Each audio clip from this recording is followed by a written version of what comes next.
starting in verse 22. Solomon says, "The blessing of the Lord, it maketh rich, Yes. Hallelujah. and he addeth no sorrow with it." Amen. Read that one more time. Let's read it together. I like when we read it together. If you don't have King James, look at the TV screen and read it with us together. Everybody on one accord say it from your lungs. "The blessing of the Lord, it maketh rich, and he addeth no sorrow with it." Amen. Amen. I told the students this morning, y'all see little Dave sitting right over there? No doubt. Little Dave is the richest man sitting there. That's right. Amen. Little Dave. Have y'all ever seen little Dave not smiling? Seriously. Little Dave's been here, what, 8 months? 9 months? Have you ever seen him in a day's time where he has not had a smile on his face? No. You know, little Dave shared with me today, he said he hopes that when Adam gets here, he gets to share with Adam. But little Dave told me how many years you did flat? 11 and a half years.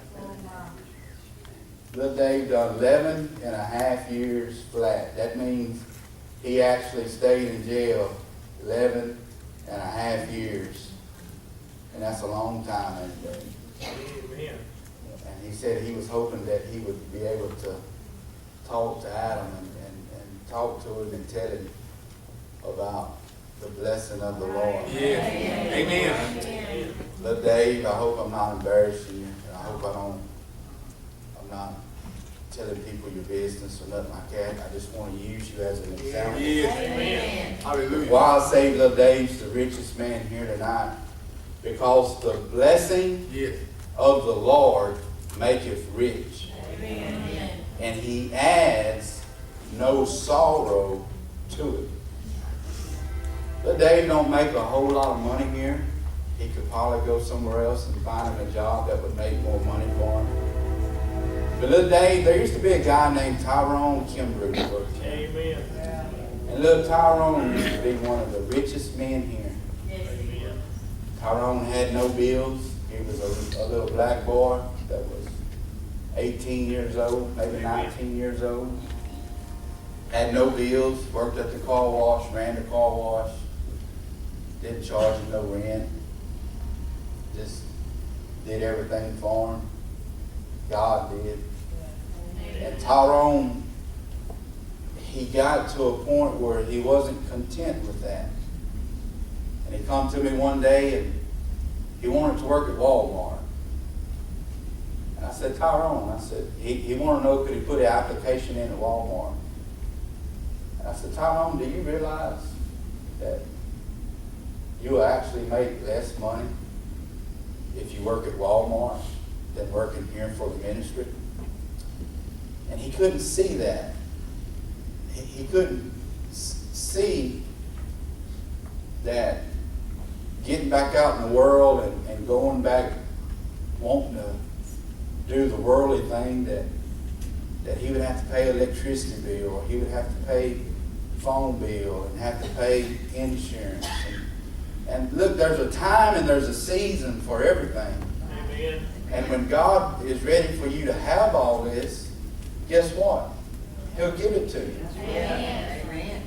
Mark Schultz told you last Wednesday night that maybe you can't get it because you're not ready for it. Amen. And I look at little Dave, and little Dave has not one single bill. Little Dave, it cost him nothing for that vehicle. It cost little Dave nothing for food. It cost little Dave nothing, absolutely nothing, to live on this earth. Amen. Amen. It's all handed to him by the Lord. Hallelujah. And he even gets him an envelope every week. Amen. And it don't matter whether we started out, and I'm not going to get in all Dave's business. We started out with little Dave, and me and Jamie were trying our best to give him a little bit every week, every Wednesday and every Wednesday. But every week since Little Dave has worked for us here in this ministry, it has increased for him. Amen. Every week. A little bit more and a little bit more and a little bit Yes, more. Lord. But it don't matter with Little Dave whether it was $100 or if it was $125 or if it went to Amen. Thank you, God. $135. Every time I've ever handed Dave an envelope, guess what is on his face? Hallelujah. He will smile. Yes. He is so thankful. He's grateful. Yes, yes. Why? Because he knows what it's like to do 11 and a half years. That's right. Amen. And he is so grateful. You couldn't tie a chain to that man and drag him off from here. Amen. You couldn't do it. He's got peace in his life. He's got joy in his life. He got it in his heart. You know, if your heart is not right, and this is what about church folks that's not right, that is pride. We try to cover that. We know we're not right on the inside, but we tell nobody about it. And we're the most tormented on the inside Amen. because we're trying to be right when we know that we're not right. And we're in torment. But Little Dave is one of the ones where he's real on the inside. And he's so thankful. He's so thankful. I mean, he's just, every morning, y'all, he meets me up here and he is ready. It don't matter whether I tell him to go mow 10 or 20 acres of grass or go get on a weed eater and weed eat ditches all day long. Or go, I mean, people would frown if they had to go get a garbage bag and go pick up trash on the side of the road, but not Dave. Amen. Not Dave. Dave would go get him a box of trash bags and he would walk those streets all day long if he had to. And he would pick up cans and beer bottles and whiskey bottles and whatever and put it in a bag. He would do whatever was asked of him and he would do it with joy. Amen. And he would do it as best as he could. The blessing of the Lord Hallelujah. maketh rich and adds no sorrow to it. You know, I think about Melinda. I'm thinking about a lot today. We're going to get into some scripture here in just a minute. I was telling some people yesterday or today, I think it was Justin. Me and Justin rode to Leesville today. We had to buy a paint pump. And I was telling Justin, you know, used to, there was nobody around here when this first started with the women, but me and Melinda and my wife, Jamie. And Jamie had to work full-time job, and usually a lot of the times it was just me and Melinda around here. We had Luke around here at a time. But Melinda would, we had that old food shed I use for our feed room now, that old shed down there, and that was our kitchen. And Melinda, we would both do classes in the morning time, and I'd go do work detail after lunch, and Melinda would cook and have the food ready for when people come in the evening time. And I would do the work detail and do the teaching and do the church and do everything like that. And you know, and Melinda never ever once asked me for a dime. And she was up there every day faithfully. And I see different people that their heart has done that. Brandon Frost. Amen. Brandon Frost. I mean, when we started that seafood restaurant over there with the church and the little restaurant, I mean, I was the cook. I fried fish, I fried shrimp, cooked ribs, cooked chicken, cooked French fries, had one little fryer, and we started off with one little 02 fryer with a 110 plug, with one sink, one barbecue pit, and I mean, it got chaotic. And I mean, there's nights where at 10, 11 o'clock, I wouldn't leave that restaurant to 10. I would go over to that restaurant Monday through Saturday And I would sit out there from 9, Shannon probably seen me, I would sit out there at 9 o'clock in the morning, in my little chair, getting the food ready, and I would sit there, and I'd wait for somebody to come up there and order a fish plate, or wait on somebody to come up there and order a shrimp plate. And I'd get up and I'd fry their fish for them, or do whatever they wanted to eat, I'd cook it for them. And I would do all that by myself all day long. Caroline would work the cash register on the weekend. Jamie would help me on her days off, and would work up there 10, 14, 16 hours a day. On Wednesdays, I'd work, cook all day, and then would come to church and get up and do it all again, do it all over again. On Fridays and Saturdays was the biggest times in crawfish season. Brandon would come up there and we'd boil crawfish, and there'd be some nights that we wouldn't leave the stand till 10, 11 o'clock. You had to clean so much mess up of crawfish, and I had to preach Sunday morning. Amen. Didn't even have nothing prepared. Didn't have no idea what I was going to preach on. I mean, we worked our butts off. And remember one time that Brandon said, I need no money. Amen. I look at Ashley. I look at Karen. Karen come up to me. Karen was in the Providence house in Shreveport. Judge Beasley had ordered her to go to Shreveport, stay in Shreveport for a couple of years. And Karen was in the Providence house, and Karen would come back down. She would come to church here. Well, she come met me out there in the foyer right there after church when people was leaving.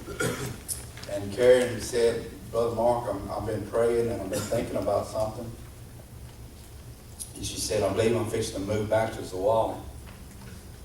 And I've been away for so long and I'm scared. I don't know if am I really doing the right thing, but I want to be with my kids. I want my kids back, and I want to move back to Zawali. But I can't move back to Zawali and do nothing. If I move back here, I got to have a job. And I got to have something to do. And she said, Brother Mark, she said, I need to be up here, and you don't have to pay me nothing. Amen. I just need a job. I need to be here, Yes. and I need to do something. And don't worry about paying me. Don't worry about having to pay me any money. And Karen stayed up here for probably, I'm going to say, and I felt so guilty, for 3 months or so. Karen, 4 months, 5 months. Karen worked every day, Monday through Friday, faithfully for 8, 9, 10 hours a day. And Amen. never did once receive one Hallelujah. check from the ministry. Think about Ashley, our worship leader. Amen. Ashley has been faithful ever since that day Luke walked off.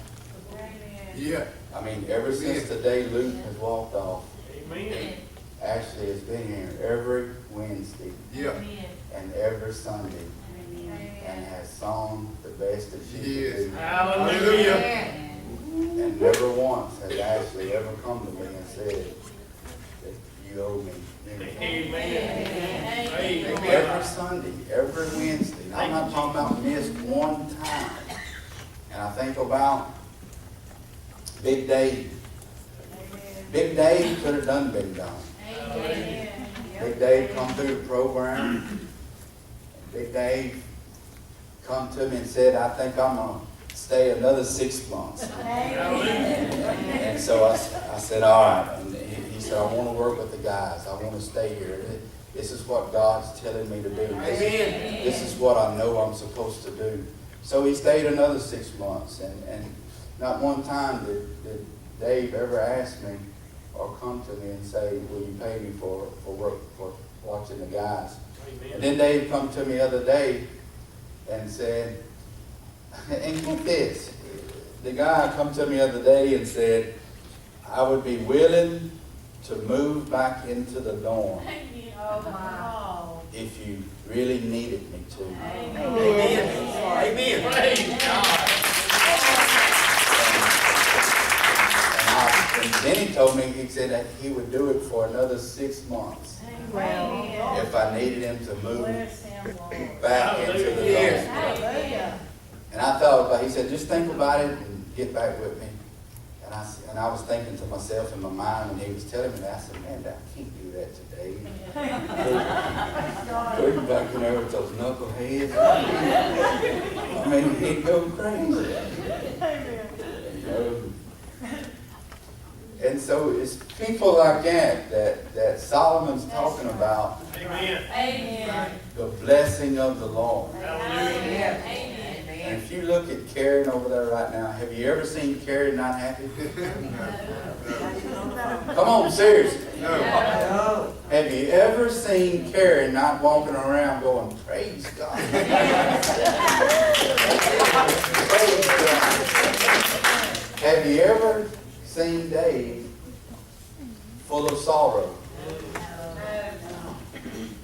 Have you ever, just look at Dave. I mean, he ain't the happiest looking guy. I mean, but have you ever seen Dave walking around murmuring and complaining? No. No. Hallelujah. Let's Amen. take Ashley for an example.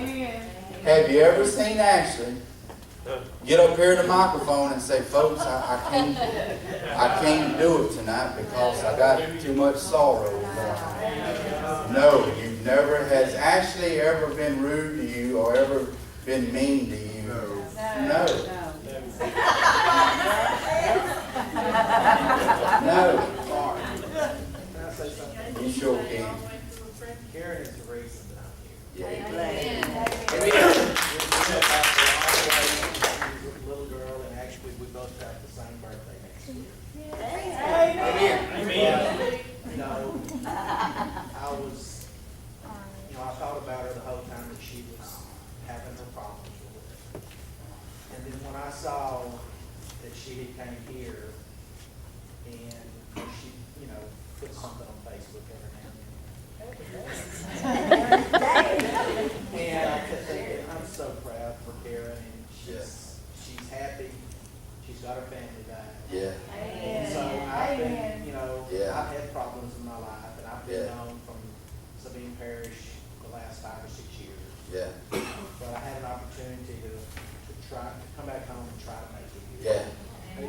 And so I actually belong to another church in town. Yeah. But when I moved back, I texted her, Facebooked her before I came. I said, Yeah. "Karen, what time is church?" There you go. So Sunday or Wednesday. Since Praise the Lord. how many know that we need to get behind Mr. Garner, right? Mike, Mr. Mike, how many of you that realize we need to get behind him now Amen. and show him what real love is all about? And make him feel at home and make him feel a part of our family. Amen. Because church is really one big family. That's right. That's right. Amen. So what I'm trying to point out is, with all these examples I've given you, which Melinda, look at Melinda, she's smiling. Hallelujah. Melinda's so much like me, y'all, it just, sometimes things happen, but we're natural.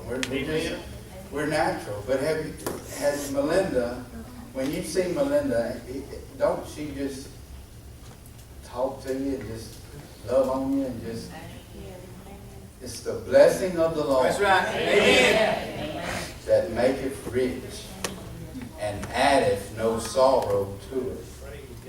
See, and tonight, and if y'all will just bear with me for about 30 more minutes. I'm gonna try my best to teach you something. Because there's a spirit, y'all, that's in this earth that's called mammon. Amen. And mammon tries to replace himself with God. Mammon tries to move in where you actually think that you're serving God, but you're serving mammon. Yeah.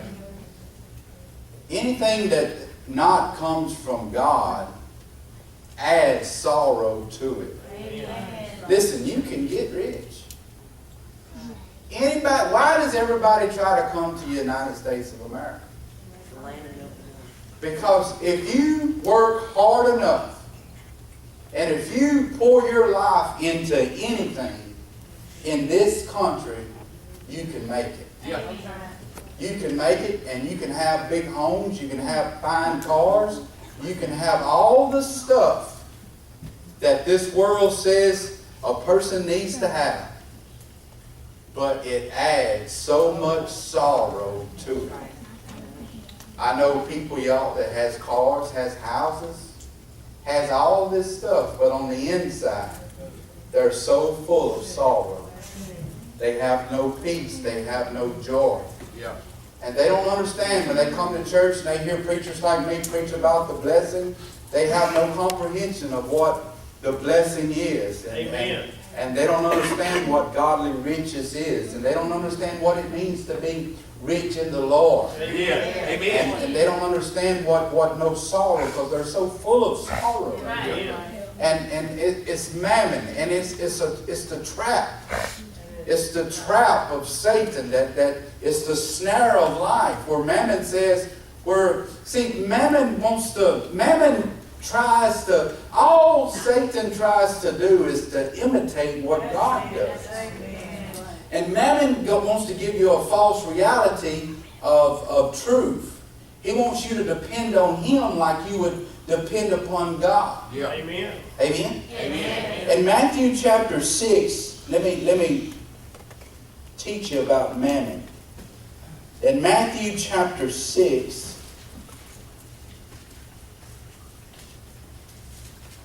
I was telling the students this morning, there was a time when I was over in Teen Challenge. I mean, these guys and girls around here, I mean, they don't realize how blessed and how much at ease they really got it. They get to walk around here. They just walk up and down the road. They're off, and Manny, they're off, and they're just. It's like you free. Yeah. And you know, you got little rules, but y'all know y'all don't obey them all. Y'all know this is what I know. That you don't do everything you're supposed to do, and you get away with it. And I mean, there was a time, y'all listen, and I'm not exaggerating. I am not exaggerating when I say this. That place I went to, 9 months I did not step foot inside of a store. This boy did not go to Walmart for 9 whole months. I never did step inside of a store. Y'all get out, go to Quick Trip, I watch y'all from the red light. Everybody, they get out of that van or whatever, boom, they flock into Quick Trip. Man, you didn't do that where I come from. You didn't get out of the van. We were not allowed to go into no store. You was not allowed, you needed some deodorant? Somebody, the intern, went to Walmart and bought you some. You didn't go to Walmart. You didn't go to the grocery store. You didn't go nowhere. All you did was read your Bible and do your book work all the time. Amen. All the time. 365 days of Jesus. Amen. Amen. That's all I had. And I was telling the students one time, man, somebody, my mom or my brother or somebody, sent me like $40 or $10. I did something, or somebody give me $10. I remember it being $10. And man, they picked, every once in a while, they would let 3 students go with an intern to the store. And they come to my cabin and said, Mark, you get to go to Walmart this evening if you want to. And man, I was like a crackhead with $20 going to the crack house. You was talking about was one happy person. I had $10 and I was going to Walmart. I had to food. And y'all want to talk about was, I bet you I was the richest, blessedest man in that Winfield Walmart that evening. I mean, I told them boys today, I walked around that Walmart like I had hundreds of dollars. Just shopping, man. Just shopping. And I told them, I believe I bought me some white shirts. And I think I bought me some mousse. Some hair gel. And my little $10 was gone. But man, it just blessed me. $10. inside Walmart, just blessed me. See, because we take stuff so much of advantage. And when all that's taken away from you, you don't realize what the blessing of the Lord really is. Amen.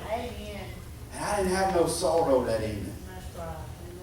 Man, my wife was gone, my kids were gone, my family was gone, I was by myself. But I had $10 and I was in Walmart. Amen. And I had no sorrow with it, man. And I was the happiest, richest guy inside that Walmart walking around. That's right. And in Matthew chapter 6, starting in verse 19, Jesus says, "Lay not up for yourselves treasures on earth, where moth and rust do corrupt and where thieves break through and steal. But lay up for yourselves," in verse 20, "treasures in heaven, where neither moth nor rust do corrupt, or where thieves do not break through nor steal. For where your treasure is, there will your heart be also." And when I look at little Dave and Big Dave and Karen and Melinda and Ashley, and people like Duga and Leslie, Kelly, and the people that volunteer up here, and the people that do different things, Mr. Skeeter, Miss Pam. Amen. Miss Pam comes up here now on Mondays and spends, 8 or 9 hours up here. Mr. Skeeter would do anything I'd asked him to do. See, where your treasure is, there is where your heart is also. Amen. And what people can't understand, do you know, I was going to share with you this, and is it okay if I just slow down and go through this? Is it all right? Amen. Do you know 1,685 times in the New Testament Jesus teaches on money and hell? 1,685 times through the Gospels and the New Testament. Not just Jesus, but Paul and the other ones. 1,685 times do they combine money with hell. Amen. So what does that tell you? Where it's only 500 and something times that Jesus taught on love. He didn't teach on love but 500 and something times. But in the New Testament, he taught on money and hell 1,685 times. So what does that tell you? Money will send you to hell faster than not loving somebody else. Amen. See, what people don't understand, money is the biggest test on this earth that it is for you to accomplish. There's not nothing wrong with money. There's not nothing wrong with having it. But what's wrong is when it has you. Amen. When it has you. Hallelujah. And this is what Jesus is about to teach his disciples. You cannot, Jesus says these words, you cannot serve both God and mammon. It's impossible. It is impossible. You cannot do it. If money's what makes you happy, if money's not what gives you sorrow, then you're in for a hard time on this earth. Because you were never designed for that to complete you. That's right. You were never designed for that to make you happy. You were created by God. And there's only one source of that can complete you. And that is God. Amen. And in verse 21, so he says, "For where your treasure is, there will your heart be also. The light of the body is the eye." Amen. So, I hustle around here. Amen. I have to hustle for this ministry, y'all. I have to. Because nobody is going to pay our bills for us. That's right. I have to hustle. And my focus is on providing my main job. My job now, that's why I have Karen up here, y'all. And no disrespect to none of everyone, nobody else. But Karen is right for that job Amen. because she's responsible enough, she knows how to deal with people on that phone. Yeah. Where I don't have time for that. And Melinda, she done the billboard sign, and with the Amen. tent thing, see, that's what she's good at. Amen. And